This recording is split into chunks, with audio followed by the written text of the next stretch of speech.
mahiga ng tiwasay. Pahihigain kita ng tiwasay. Hosea 2:18. Sinabi ng Diyos sa Israel, magbibigay ako ng kapayapaan sa lupain at mahihiga kayo at wala kayong katatakutan.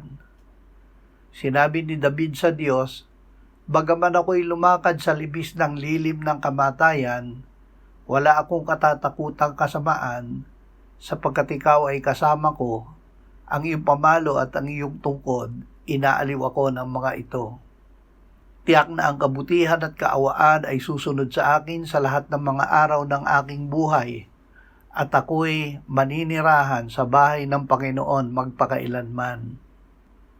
Ama, salamat na sa oras ng pamamahinga ay payapa kaming makahihiga, makakatulog, sapagkat ikaw ang gumagawa upang mamuhay kami sa katiwasayan. Amen. Sa